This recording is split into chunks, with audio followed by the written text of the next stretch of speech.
Welcome welcome to my channel Vishwajeet research centre. Japan Japan Japan, पुराना Japan वापस आने वाला है। मैं ऐसा क्यों बोल रहा हूँ कि इम्पीरियल जापान वापस आने वाला है, इसका बहुत बड़ा कारण है। हम सब जानते हैं कि जापान और भारत की दोस्ती किसी से छुपी नहीं है, दोनों कितने ही क्लोज फ्रेंड्स हैं। जापान हर वक्त भारत का ही साथ देता है, लेकिन कुछ सालों में जियोपॉलिटिक्स ऐसा बदल गया है कि सीधा सर के बल आ चुका है। वो देखने लायक भी है अभी का जो जियोपॉलिटिक्स चालू है। कुछ सालों से जापान चाइना, नॉर्थ कोरिया से बहुत परेशान है। इनफैक्ट थोड़ा बहुत रशिया से भी परेशान है वो, but it is not in a position of getting war और कोई डिस्प्यूट उतना ज़्यादा नहीं हो रहा है कि वॉर आ जाए। लेकिन चाइना और नॉर्थ कोरिया से इतना परेशान है कि उसके एरियाज़ में आपको जो ये लोग एंट्री कर रहे हैं, इलीगल एंट्री कर रहे हैं, प्लस मिसाइल्स वगैरह इनके एरिया में ही दाग रहे हैं। तो ये जापान जो है नॉर्थ कोरिया और अपना चाइना से बहुत परेशान है।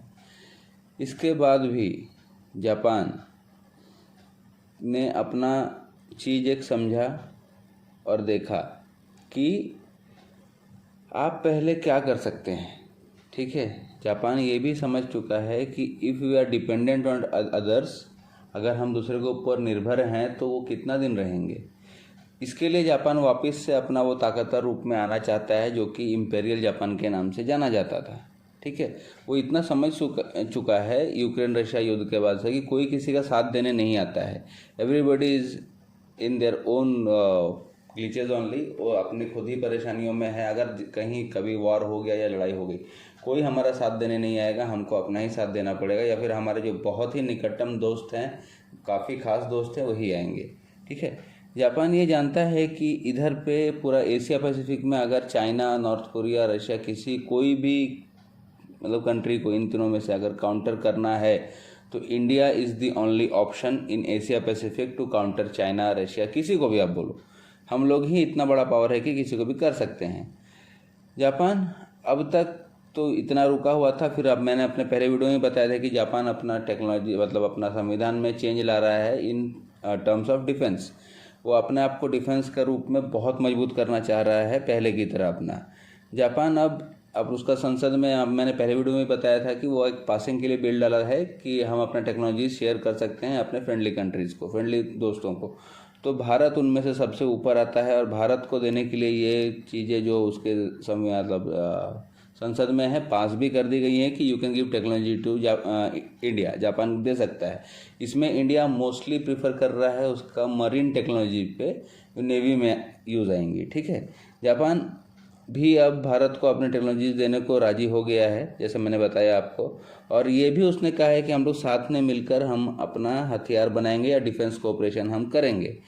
जापान का टेक्नोलॉजी वर्ल्ड वाइड नोन है, बशर्ते अभी तक वो ध्यान नहीं दे रहा था, लेकिन जिस हिसाब से सिनेरियोज चेंज हो रहे हैं उसको अपना सुरक्षा के लिए आगे बढ़ना ही पड़ेगा। जापान अब एक टेक भारत को देने को तैयार हो गया है। 2-3 टेक्नोलॉजीज है जिसमें मैरीटाइम, जो मैंने आपको बताया कि ये सबसे इम्पोर्टेंट है। अभी भारत जो जापान ने पहला चीज़ लेगा जापान से, वो है उसका यूनिकॉर्न रडार।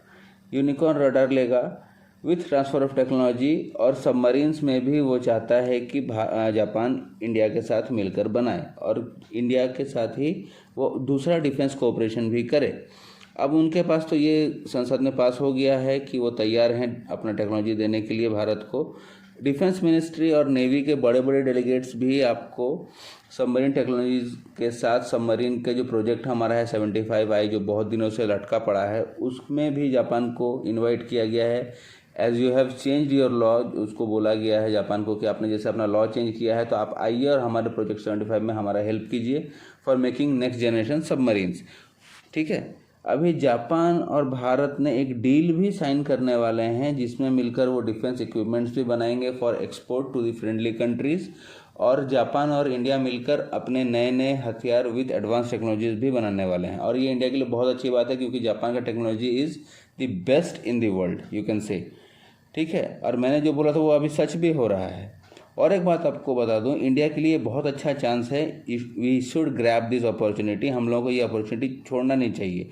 अगर भारत को एक सुपर पावर बनना है तो उसके लिए एक टेक्नोलॉजी वाला फ्रेंड भी साथ में चाहिए, क्योंकि हमारे पास भी टेक्नोलॉजी है, ऐसा नो डाउट, बट इसके साथ रहेंगे तो और ज़्यादा टेक्नोलॉजीज हमें मिल सकता है और सुपीरियर मिल सकता है।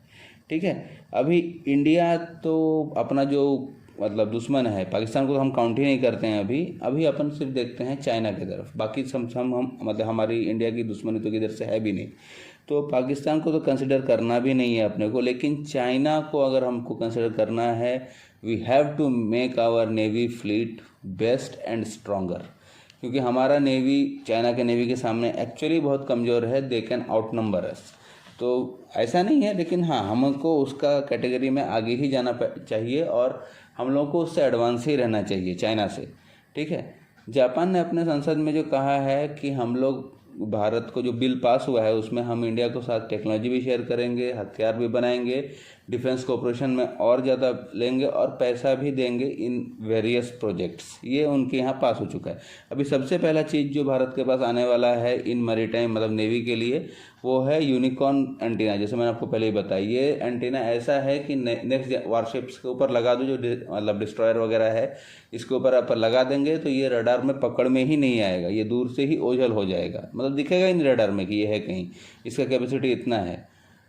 पूरा मेरीटाइम टेक्नोलॉजी जापान ने बोला है कि हम भारत को देने के लिए तैयार हैं। और यूनिकॉर्न एंटीना जो है, जो जैसे मैंने आपको बताया, ये 1-2 महीने में हमारे पास डील साइन हो चुकी है, ये आ जाएगा हमारे पास, मतलब बनने लगेगा विथ ट्रांसफ़र ऑफ टेक्नोलॉजी अभी। लेकिन अब जापान सबमरीन टेक्नोलॉजी भी हम लोग को देना चाहता है, जैसे कि मैंने पहले बोला कि 75I में भी वो भी पार्टिसिपेट करेगा। और इंडिया को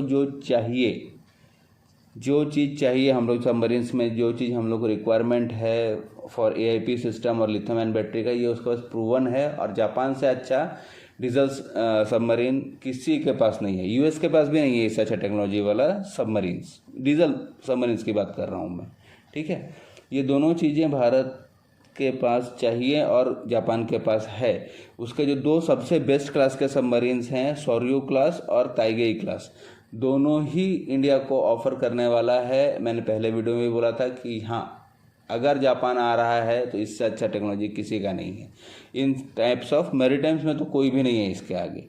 तो अभी इन दोनों में देखते हैं क्या हो रहा है। लेकिन हाँ, चीज़ें हम उनके साथ बात चालू है। एक चीज़ का तो डील फाइनल भी हो गया, दूसरा डील फाइनल पे चालू है।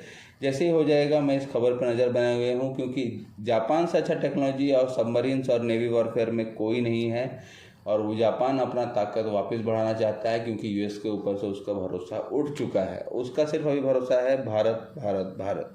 होप आप लोगों को वीडियो में इतना दूर तो समझ में आ गया रहेगा कि जापान का टेक्नोलॉजी हम लोग के पास आ रहा है और ये कितना इंपॉर्टेंट है। मेरा होप है कि डिफेंस मिनिस्ट्री फटाफट 75I प्रोजेक्ट को कंप्लीट करे और एक 75+ करके प्रोजेक्ट चालू कर दे, जिसमें कि हम लोग अच्छे से अपना नेवी फ्लीट को कंप्लीट कर सके, बना सकें, क्योंकि हम लोगों को काउंटर चाइना को करने का है। और जैसा मैंने पहले भी बोला था, सबमरीन्स भी बहुत ज़रूरी हैं हम लोगों के लिए। होप आप लोगों को समझ में आ गया रहेगा कि ये टेक्नोलॉजी कितनी अच्छी आ रही है हमारे पास और खबर कितना अच्छा है। वीडियो अच्छा लगा है तो लाइक कीजिए, शेयर कीजिए, सब्सक्राइब कीजिए। Thanks for watching my video. जय हिंद, वंदे मातरम।